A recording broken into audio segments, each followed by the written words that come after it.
Hello friends, आज हम discuss करेंगे हमारा next topic transport in plant का, that is long distance transport of water. आपको मैंने लास्ट वीडियोस में आपको बताया था कि जो diffusion, felicitated diffusion, active transport जो भी होता है वो सिर्फ एक शॉर्ट लेवल पर भी होता है और ये एक बहुत ही ज्यादा स्लो प्रोसेस है। तो सबसे पहले मैं आपको बता दूं कि लास्ट हमने 3 तरह के हमने ट्रांसपोर्टेशन के लिए हमने मेथड्स पढ़े हैं। डिफ्यूजन,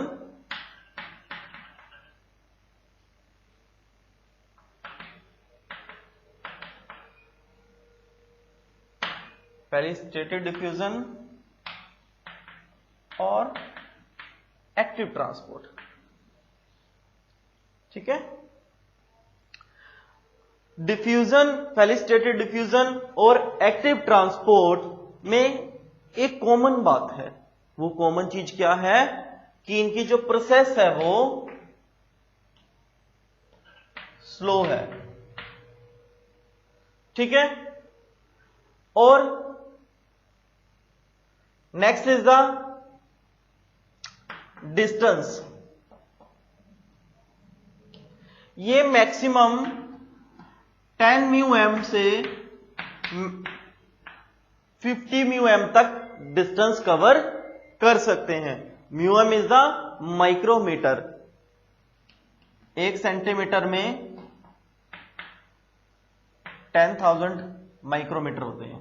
ठीक है, यानी अगर मैं इसकी बात करूं, अगर मैं मैक्सिमम भी 50 भी लेकर चलता हूं, कंसीडर कि ये कवर अप होता है हमारे पास 25 सेकेंड्स में, तो 50 μm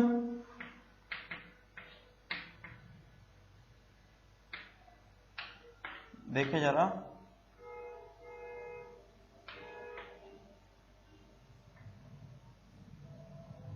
दस 0 1 सेंटीमीटर का भी 1/200th पार्ट है जो मैक्सिमम लेंथ कवर करते हैं डिफ्यूजन प्रोसेस में। 1 सेंटीमीटर का भी।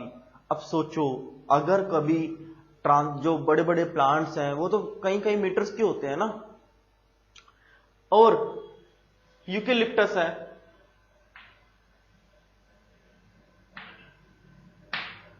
यूकेलिप्टस मान के चलिए एवरेज 100 मीटर का है। ठीक है, और एक सिंपल एक तुलसी प्लांट लेके चलिए। तुलसी प्लांट जो एवरेज स्टैंडर्ड साइज मिलता है दैट इज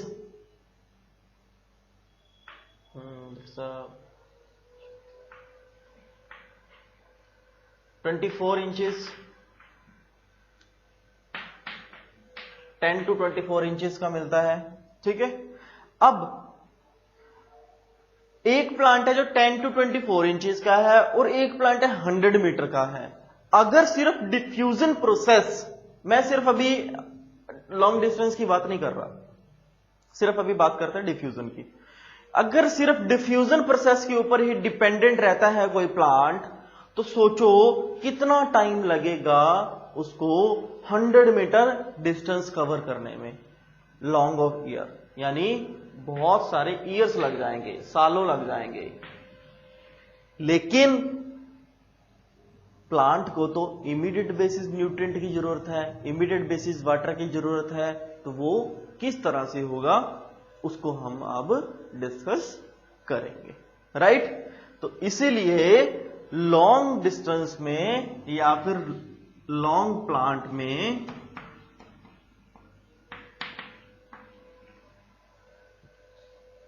जो ट्रांसपोर्ट ऑफ वाटर होता है वो डिफ्यूजन से नहीं होता है। होता तो है बट कई केसेस में, लेकिन डिफ्यूजन के ऊपर डिपेंडेंट नहीं है। आई रिपीट, लॉन्ग डिस्टेंस में ट्रांसपोर्ट इन जो प्लांट्स में होता है न्यूट्रिएंट्स का, वाटर का, ऑर्गेनिक मैटर का या किसी भी चीज का जो उसको रिक्वायरमेंट है, या फिर फूड जो प्रिपेयर है ऑलरेडी, जो प्रिपेयर्ड फूड है उसका ट्रांसपोर्टेशन होगा up to the rest of the organ of the plant. ठीक है, तो वो किस पे डिपेंडेंट है? That is the long distance method पे डिपेंडेंट है। और वो लॉन्ग डिस्टेंस मेथड कौन कौन से हैं उनको हम जरा डिस्कस करेंगे।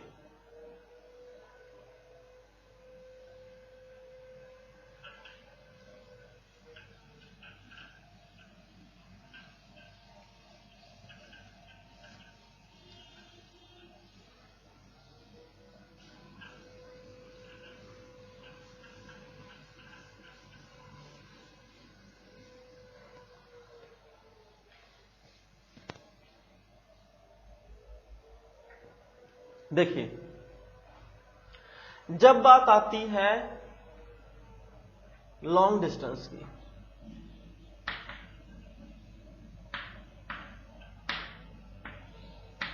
लॉन्ग डिस्टेंस की जब बात आती है तो आपके माइंड में क्लियरली हिट करना चाहिए हम किसकी बात कर रहे हैं। We are talking about the vascular tissues. किसकी बात कर रहे हैं हम? वैस्कुलर टिश्यूज की बात कर रहे हैं। अब हम इसको डिटेल में हम डिस्कस करेंगे। वैस्कुलर टिश्यू, प्लांट्स के केस में वैस्कुलर टिश्यू दो टाइप्स के मिलते हैं। पहला है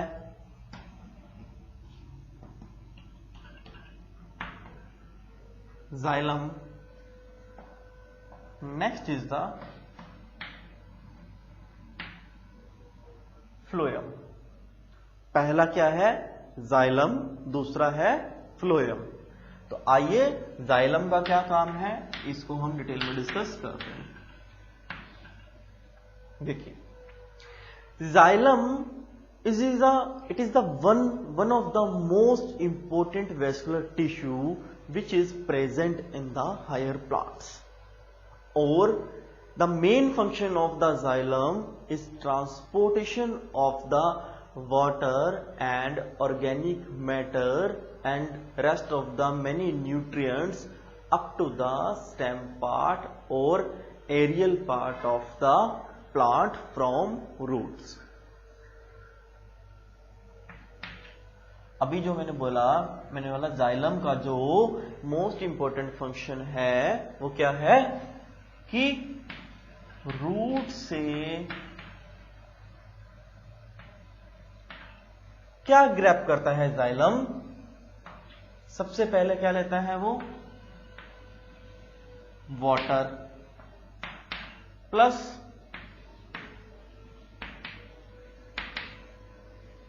न्यूट्रिएंट्स।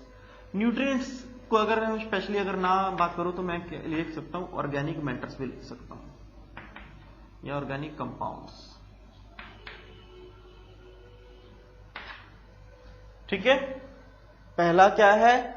वाटर, दूसरा है न्यूट्रिएंट और तीसरा है ऑर्गेनिक कंपाउंड, जो कि जाइलम क्या करता है?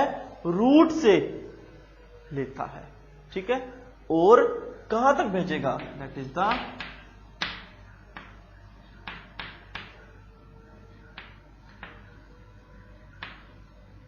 Aerial part of the plant. Aerial part कौन सा होता है? जो मेनली हम स्टेम को काउंट करते हैं, बिकॉज दैट स्टेम एक ऐसा पार्ट है प्लांट का जो कि physically rest of the plant से स्ट्रांग होता है काफी। आपने देखा होगा स्टेम की जो लकड़ी होती है, जो मिड वुडी पार्ट होता है, वो बहुत ज्यादा स्ट्रांग होता है। तो स्ट्रांग होने की वजह से ही क्या है कि वो काफी ज्यादा, उसकी हाइट विड्थ ज्यादा होती है। हाइट विड्थ ज्यादा होने का मतलब क्या है? उनके अंदर इंट्रा सेल्यूलर स्पेस अवेलेबल होता है। क्या अवेलेबल होता है?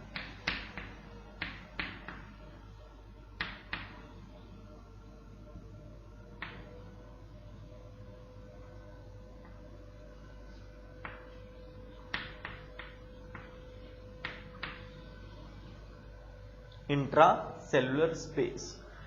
और उन्हीं स्पेसिस में क्या करते हैं जाइलम कि सक करेगा कहां से? रूट से। किन चीजों को? वाटर को, ऑर्गेनिक मैटर को, न्यूट्रिएंट्स को, 3 चीजों को सकिंग करता है और ट्रांसपोर्ट कर देता है एरियल पार्ट, उस टाइम के जो उन वॉक्यूल्स तक, उन इंट्रासेलुलर स्पेसिस तक उनको ट्रांसपोर्ट कर देता है। इस ट्रांसपोर्टेशन का मेन फंक्शन क्या है? क्यों ट्रांसपोर्ट किया जाता है? बिकॉज ऑफ दैट यहीं से जो प्लांट्स हैं वो अपना न्यूट्रिएंट ग्रैब करते हैं और न्यूट्रिएंट ग्रैब करके हेल्प करते हैं फोटोसिंथेसिस प्रोसेस में।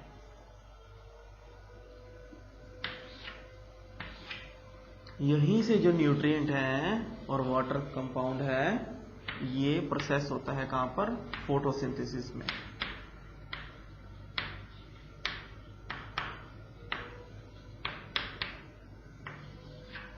ठीक है, तो आपको पता होना चाहिए। तो that is the main function of the xylem. ठीक है, अब डिफरेंट पाथवेज हैं जिनके थ्रू ये प्रोसेस होता है, वो मैं आगे नेक्स्ट लेक्चर में आपको डिस्कस करूंगा। और फिलहाल अभी तक के लिए आप कर लीजिए जाइलम का ये फंक्शन है। इसके बाद हम बात करते हैं फ्लोएम की।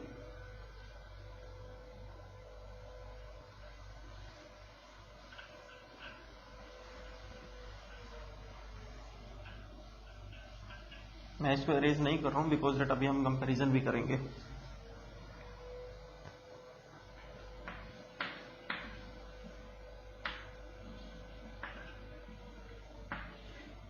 फ्लोएम, पहला वैस्कुलर टिश्यू क्या था? जाइलम। दूसरा है फ्लोएम। सबसे पहले आप देखिए कि जाइलम में हमने क्या स्टडी किया कि रूट्स में पानी है। अब वो रूट्स में पानी नहीं है, रूट्स क्या करती हैं? पानी को एब्जॉर्ब करती हैं फ्रॉम सॉइल। इसीलिए ना रूट्स के प्लांट्स के ना पत्तों पे पानी नहीं दिया जाता, जड़ों में पानी दिया जाता है, सॉइल में पानी दिया जाता है, तो उसकी सराउंडिंग को मॉइस्चराइज किया जाता है। अब बात करते हैं फ्लोएम की। फ्लोएम क्या है? फ्लोएम भी एक वैस्कुलर टिश्यू है। जब यहां तक तो हमने पढ़ लिया, फोटोसिंथेसिस हो गया, राइट? ये वाला पार्ट फोटोसिंथेसिस प्रोसेस हो गई। अब फोटोसिंथेसिस प्रोसेस तो हो गई है, लेकिन फोटोसिंथेसिस प्रोसेस का जो रिजल्टेंट है, जो फूड पार्टिकल है, जो ये कह सकता हूं कि प्रिपेयर्ड न्यूट्रिएंट्स हैं, ठीक है, उनका क्या होगा वो आप देखिए जरा।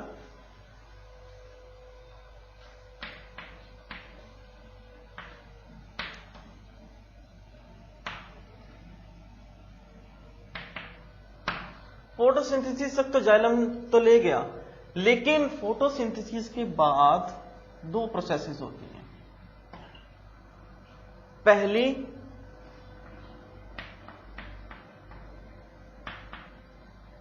एक्सक्रीशन ऑफ ऑक्सीजन, ऑक्सीजन होता है ना, एक्सक्रीट करता है, और जो उसका बाय प्रोडक्ट होता है।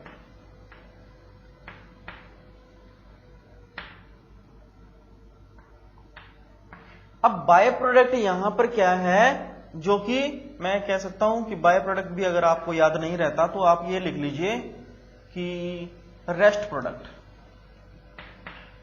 Rest product. सिर्फ अंडरस्टैंडिंग के लिए आपको लिखवा रहा हूं ये, अदरवाइज तो सीधा ही समझ में आ जाएगा। रेस्ट प्रोडक्ट क्या है? देखिए, आपने खाना बनाया घर पे, ठीक है, खाना बनाने के बाद क्या किया आपने कि आप सब्जियां काटी, आपने रोटी बनाई, तो रोटी बनाई और सब्जी बनाई, सब्जी बनाई, खा ली, ठीक है। अब वो खाई है ना आपने सब्जी, तभी तो आपको एनर्जी मिली। सिमिलरली फोटोसिंथेसिस प्रोसेस क्या है? एक फूड प्रिपरेशन प्रोसेस है, प्लांट की अपनी फूड प्रिपरेशन प्रोसेस है। अब वो फूड को खाएगा भी तो, राइट? वो फूड को खाएगा मतलब क्या है कि हमने प्लांट ने खाना बनाया अपना, और खाना बनाने के साथ क्या हुआ कि जब वो एक तरह का, जब हम, मैं एग्जांपल समझाता हूं, अगर आप सब्जी बनाते हो, सब्जी में क्या होता है, गैसीज प्रोडक्ट भी तो निकलते हैं ना। गैस पे आप रखते हो उसको, चूल्हे पे रखते हो, सब्जी बनाते हो, तो उसमें क्या करते हैं, भाप भी निकलती है ना। जो भाप निकली प्लांट्स के केस में, वो तो होगी O2, ऑक्सीजन हो गया, ठीक है। लेकिन जो प्रोडक्ट बचा है खाने के लिए, जैसे हमारे पास सब्जी है, हम अपनी खाते हैं, तो सिमिलरली जो प्लांट्स की सब्जी है, प्लांट के अपने न्यूट्रिएंट है, वो तो उसको खाएगा ना। अब वो खाएगा कैसे? अपने हाथों से, और वो हाथों का काम कौन करता है? That is the phloem. ठीक है, फ्लोएम क्या करता है? जो भी न्यूट्रिएंट्स पड़े हैं,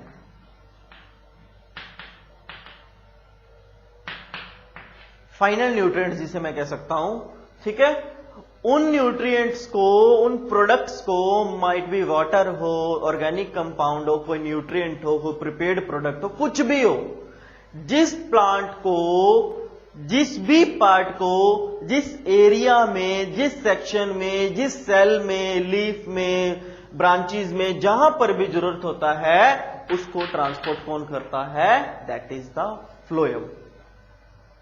फ्लोएम क्या करता है? दोबारा से रिपीट कर रहा हूं, जो प्रिपेयर फूड होता है, प्रिपेयर्ड फूड को वो ट्रांसपोर्ट करता है रेस्ट ऑफ द जो भी प्लांट्स के पार्ट हैं उनमें। ठीक है, तो अब सबको प्रिपेयर्ड फूड मिलेगा तो एनर्जी आएगी, राइट?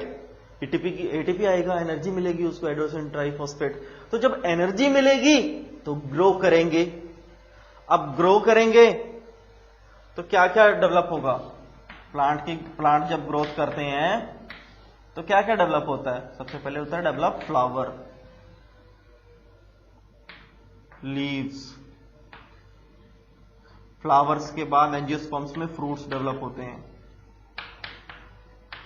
तो प्लांट्स के लीव्स भी यूज होते हैं, फ्लावर्स भी इस्तेमाल होते हैं, फ्रूट्स भी। प्लांट एक ऐसा लिविंग ऑर्गेनिज्म है जो कि पूरा का पूरा यूजफुल है, चाहे उसकी रूट्स हो, चाहे उसकी स्टेम हो, ब्रांचेस हो, लीव्स हो, इवन दैट उसकी फोटोसिंथेसिस प्रोसेस भी हो। फर्दर फोटोसिंथेसिस प्रोसेस के दो पाथवे साइकिल्स आते हैं, C3 and C4। It is a light reaction and dark reaction. तो वो चीजें मैं आपको जब मैं फोटोसिंथेसिस पढ़ाऊंगा तब मैं आपको डिटेल में समझाऊंगा। तो आपको यहां तक आपको समझ में आ जाना चाहिए, होप सो आ भी गया हो कि long distance transport in water में कैसे होता है? वेस्कुलर टिश्यू की हेल्प से होता है। और वो क्यों? उस वेस्कुलर टिश्यू का फ्लोएम है और जाइलम है। जाइलम का क्या फंक्शन है? रूट से लेके आगे इंटरसेलुलर स्पेसिस तक, स्टेम के पार्ट तक, और वो वहां से फोटोसिंथेसिस प्रोसेस हो जाता है, वहां से जो न्यूट्रिएंट्स ग्रैब करने के बाद। और फ्लोएम क्या करते हैं? फोटोसिंथेसिस के बाद एक्सक्रीशन O2 को, तो फोटोसिंथेसिस प्रोसेस का हो ही गया। जो न्यूट्रिएंट्स जो बचे हैं ये वाले, इनको ट्रांसपोर्ट करता है रेस्ट ऑफ द प्लांट, और उनको ट्रांसपोर्ट की वजह से ग्रोथ होती है प्लांट की। फ्लावर्स, लीव, फ्रूट्स या रेस्ट ऑफ द प्रोडक्ट जो भी प्लांट्स के पार्ट्स हैं वो डेवलप होते हैं। तो दैट इज द स्टैंडर्ड जो मैंने आपको बताया, लॉन्ग डिस्टेंस में इस तरह से ट्रांसपोर्टेशन होता है। ठीक है, तो इसके बाद दो पाथवे मैं आपको पढ़ा रहा हूं।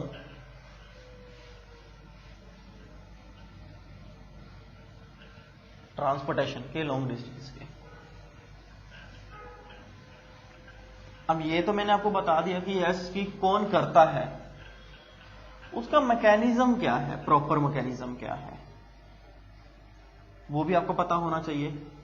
कोई पूछ लेता है, बड़ा इजी है, कोई ज्यादा वो नहीं है।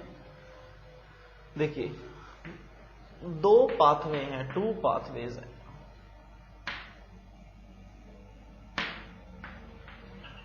ठीक है, पहला पाथवे जो है that is the apoplast.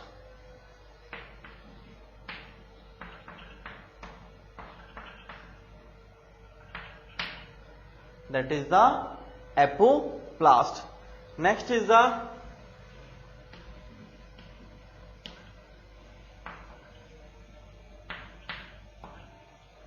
Symplast.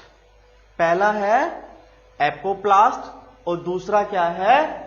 Symplast. अब बात करते हैं सबसे पहले एपोप्लास्ट की। एपोप्लास्ट पाथवे क्या है कि ये cell to cell transportation of the nutrients है।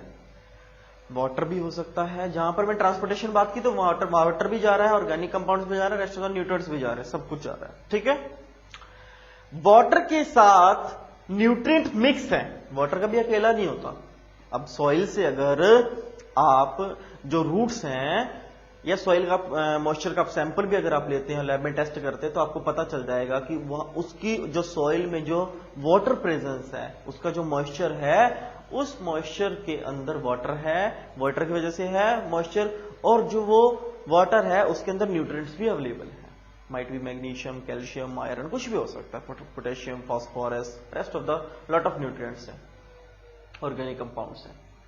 तो एपोप्लास्ट क्या है? Apoplast cell to cell transportation है वाटर की। मैं वाटर वर्ड यूज कर रहा हूं तो मतलब न्यूट्रिएंट कंपाउंड सब कुछ है, तो सेल टू सेल ट्रांसपोर्टेशन है, बट एक लेयर को वो क्रॉस नहीं करता है। ठीक है, इंट्रासेलुलर एक लेयर है, उसको क्रॉस नहीं करता। मान के चलिए ये सेल है, यहां से ये सेल है, यहां से ये सेल है, यहां से ये सेल है, यहां से ये सेल है। ठीक है, तो मान के चलिए यहां से यहां तक एक पार्ट है, इंट्रासेलुलर एक लेयर है। इस लेयर को जो बोलते हैं that is the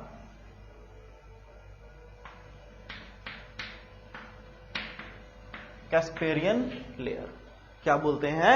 Casparian layer. अब ट्रांसपोर्टेशन तो हो रहा है न्यूट्रिएंट्स का,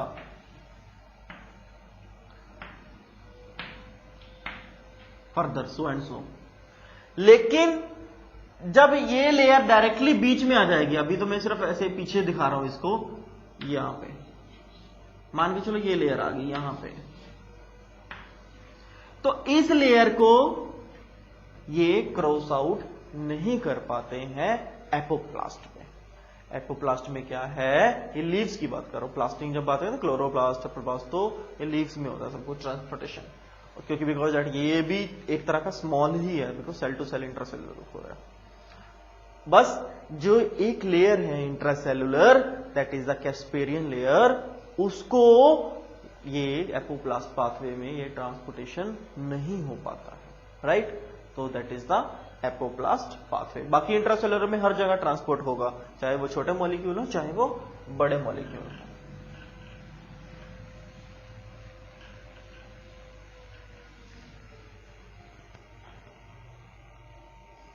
अब बात करते हैं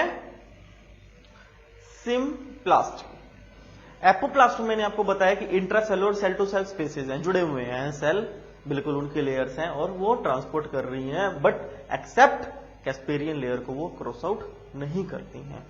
बट इसके थोड़ा सा अगर मैं कहता हूं कि लाइक थोड़ा सा इंप्रूव्ड पाथवे, जो ये कह सकता हूं कि थोड़ा सा more developed pathway, that is the symplast pathway है। सिम्प्लास्ट पाथवे में क्या है कि जो इंटरकनेक्टेड प्रोटोप्लास्ट हैं, यहां पर ही बना देता हूं, इसकी बात कर रहा हूं सिम्प्लास्ट की।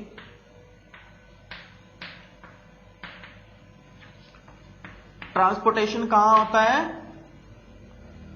Interconnected protoplast. इंटरकनेक्टेड प्रोटोप्लास्ट जो हैं वो अपने नेबरिंग सेल से with the help of neighbouring cell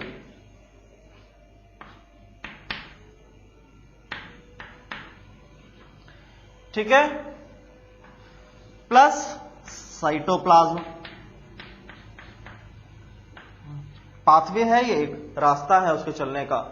ठीक है, इंटरकनेक्टेड प्रोटोप्लास्ट जो है, इनका ट्रांसपोर्टेशन क्या आता है? इंटरकनेक्टेड प्रोटोप्लास्ट हैं जो नेबरिंग सेल है, एक दूसरे से जुड़े हुए सेल हैं, एक दूसरे के पड़ोसी हैं, with the help of cytoplasm ये न्यूट्रिएंट्स को ट्रांसफर करते हैं। अप टू द कहां तक ये न्यूट्रिएंट को ट्रांसफर करते हैं? That is the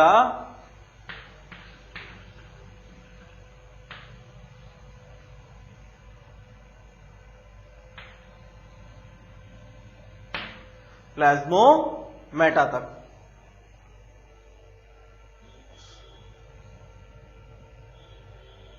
sorry, spell थोड़ा सा मिसप्लेस हो गया, लेट स्पेल में कवर किया, प्लाज्मोडिस्मेटा।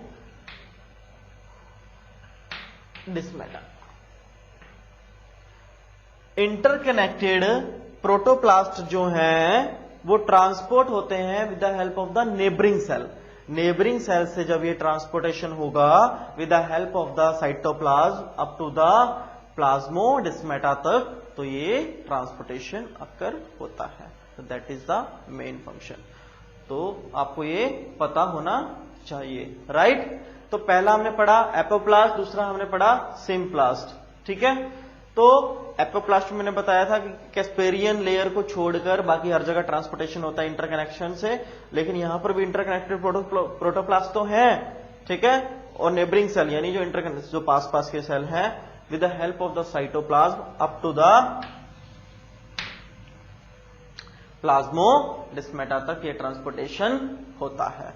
तो आपको ये चीजें पता होना चाहिए, ठीक है। और जो साइटोप्लाज्म है प्लाज्मोडेस्माटा तक ये एक्सटेंड करता है, एक्सटेंड बात कर लो या फिर आप अप टू द प्लाज्मोडेस्माटा तक आप लिख लो, दोनों चीजें एक ही बात है। तो इसी के साथ फ्रेंड्स आपका ये टॉपिक यहीं पे फिनिश होता है। एक बार मैं क्विक 5 मिनट्स का इसका रिकैप दे रहा हूं आपको, तो आप समझ लीजिए इसको।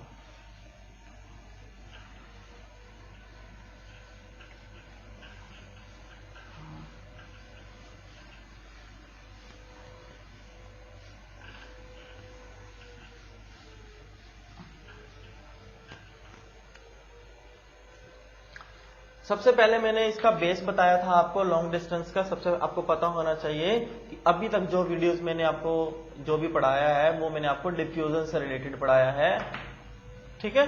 जो डिफ्यूजन प्रोसेस है, जैसे फैसिलिटेड डिफ्यूजन और एक्टिव डिफ्यूजन भी होता है। इन डिफ्यूजन के केस में क्या है कि जो सेल का ट्रांसपोर्टेशन होता है वो सिर्फ एक बहुत ही कम डिस्टेंस तक होता है। क्या होता है? बहुत ही कम डिस्टेंस तक होता है। तो जब ये ट्रांसपोर्ट होगा तो 10 to 50 माइक्रोमीटर तक ही होता है, इससे ज्यादा नहीं, म्यू एम तक ही होगा, ठीक है। अब वह 1 सेंटीमीटर में 10,000 माइक्रोमीटर होते हैं, तो आप ये लगाइए कि अगर मैं 100 मीटर का डिस्टेंस कवर करूं तो काफी टाइम लगेगा। सिमिलरली डिफ्यूजन में क्या है कि ये बहुत ही स्लो प्रोसेस है, और स्लो प्रोसेस होने की वजह से ही क्या है कि इनका अगर ये ट्रांसपोर्टेशन की अगर हम प्लांट्स इन्हीं के ऊपर डिपेंडेंट रहे तो एनर्जी को ग्रैब नहीं कर पाएंगे, न्यूट्रिएंट्स को ग्रैब नहीं कर पाएंगे। इसलिए 2 तरह के फर्दर लॉन्ग ट्रांसपोर्टेशन के लिए इस्तेमाल किए गए होते हैं प्लांट्स के केस में vascular tissue, that is the xylem और फ्लोएम। जाइलम क्या करता है? जाइलम रूट से न्यूट्रिएंट्स, वाटर और rest of the organic compounds को लेकर up to the aerial part तक ट्रांसपोर्ट करता है, और फ्रॉम एरियल से up to the shoot, root, जहां पर भी फोटोसिंथेसिस प्रोसेस हो रही है लीव्स में, वहां पर जाएगा, ठीक है। और जब फूड प्रिपेयर हो गया तो ऑक्सीजन तो बाहर चली गई है, ठीक है, बट ऑक्सीजन बाहर जाने की वजह से क्या है कि न्यूट्रिएंट्स भी तो डेवलप हुए हैं, जो प्रॉपर जो फूड प्रोडक्ट है वो डेवलप हुआ है, उसका ट्रांसपोर्टेशन फ्लोएम से होता है with the rest of the plants areas, plants के पार्ट्स में। उसके बाद मैंने आपको 2 पाथवे पढ़ाए हैं, that is the apoplast, the symplast. Apoplast क्या करता है कि ट्रांसपोर्टेशन होता है इंट्रासेल्युलर, बट कैस्पेरियन लेयर को वो क्रॉस आउट नहीं करता है। किसको क्रॉस आउट नहीं करता है? कैस्पेरियन लेयर को क्रॉस आउट नहीं करता है। इसके अपोजिट, ठीक है, 2 सिम्प्लास्ट है। सिम्प्लास्ट में क्या है कि लेयर्स को क्रॉस आउट कर रहा है, सब कुछ लेयर कर रहा है, ठीक है। प्रोटोप्लाज्म से इंटरकनेक्टेड जो लेयर्स हैं वो अपने नेबरिंग सेल से मिलने के बाद with the help of the cytoplasm में ट्रांसपोर्टेशन कर रही है, ठीक है, अप टू द प्लाज्मोडेस्माटा तक, राइट। तो आपको ये चीजें पता होनी चाहिए। तो इसी के साथ फ्रेंड्स आपका जो यूनिट 4 का चैप्टर नंबर 11 है ट्रांसपोर्ट इन प्लांट्स का, long distance transport of water, ठीक है। अब यहां पर वाटर क्या है, तो वाटर के साथ क्या है? न्यूट्रिएंट्स भी हैं, याद रखना, सिर्फ वाटर अकेला नहीं होता है। तो यहीं पे ये टॉपिक फिनिश होता है। नेक्स्ट टॉपिक में हम ट्रांसपिरेशन को हम स्टडी करेंगे, और तब तक के लिए मैं आपको एक और इन्फॉर्मेशन दे दूं साथ ही में कि हमारे इस YouTube channel doctor DR Vij को आप ज्यादा से ज्यादा सब्सक्राइब करिए, शेयर करिए, लाइक करिए, बेल आइकन को प्रेस करिए, ताकि आपको इमीडिएट बेसिस आपको नोटिफिकेशंस मिल जाएं। साथ ही मैं आपको ये कहूंगा कि यहां पर हमारे इस चैनल पर 9 से लेकर +2 तक, 9th, 10th, 11th और +2 चारों क्लासेस की एनसीईआरटी बेस्ड जो सिलेबस है, physics, chemistry, mathematics and biology available है इस चैनल की प्लेलिस्ट में, आप जाके आप चेकआउट कर सकते हैं और इन वीडियोस को देखकर अपने कैरियर को, अपनी नॉलेज को एनहांस कर सकते हैं। Thank you so much.